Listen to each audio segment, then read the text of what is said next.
average beauty queen. 58-year-old Therese van Belle is the first Miss Homeless Belgium.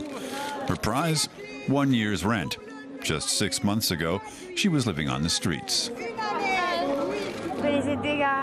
I want to help others now, so they don't have to stay out in the cold like I did. Moving words from the winner. The show has become a huge media event in Belgium, but the project is much more than just a quirky fashion show. Organizers want to make sure none of the 10 finalists end up back on the streets. The morning before the contest, everyone enjoys a continental breakfast in a 3-star Brussels hotel. For the past 6 months, the 10 finalists have received counseling and accommodation in shared flats. All of them are hoping to win the big prize, a year's rent. Organizer Aline Duportail denies allegations that the event is patronizing. We've had a lot of negative feedback, but we want the contest to show people how difficult things are for homeless people. And we want to give these women back their self-confidence so they can see a future for themselves. Contestant Leonie Reniers spent 5 years on the streets. It all began when one of her 3 children died. She started drinking heavily, lost her job and her apartment. Her other children didn't want anything to do with her. Now the 39-year-old has an affordable place to stay.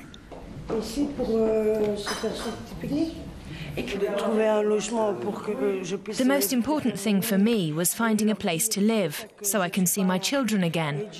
That I don't have to be ashamed because I'm homeless. Now I can say, come visit me, you can stay overnight. This is her new home. 1 room, 20 square meters. Leonie has lived here since April with her boyfriend.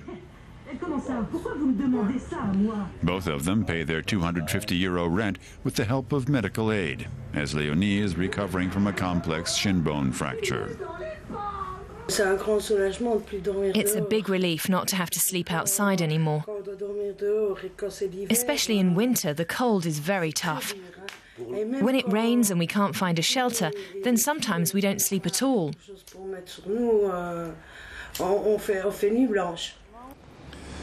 This is what Leonie's bed looked like a couple of months ago.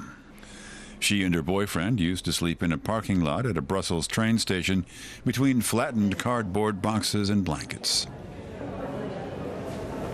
It's really odd to see where we used to sleep. We used to lay down just like that. The couple try to avoid the other homeless with whom they used to share the train station shelter for fear of jealousy over their new life together. But Leonie will never forget Michel. She says he always supported her when she was living rough. Michel, who prefers to withhold his last name, has been homeless for decades. He's happy to hear about the unusual beauty contest. I think it's good Leonie is taking part. She has the courage to draw attention to our problems. Many just prefer to keep out of sight. Leonie has overcome her shame and is ready for her public debut. For one day, the 10 finalists get a taste of the glitzy world of top modeling. Professional stylists prepare them for the final, masking the toll that life on the streets has taken on their skin. For the first time in years, the women say they feel respected, an initial success for the project. I want to show that we, as homeless women, can be beautiful too, that we're not just dirt. The finalists walked down the catwalk 5 times. First, in the clothing they wore when they applied for the contest 6 months ago. The panel of judges don't give them points for their perfect measurements, but rather for how they've developed in the past months. The transformation is perfect. By the end of the show, 10 proud women walk down the carpet with new hope for the future. Leonie Reniers receives one of the consolation prizes. But for her, the title and the show itself were not the main aim. They were just for the audience and the cameras. She now feels like a winner anyway, and her daughter wants to visit her. For Leonie, that's a dream come true.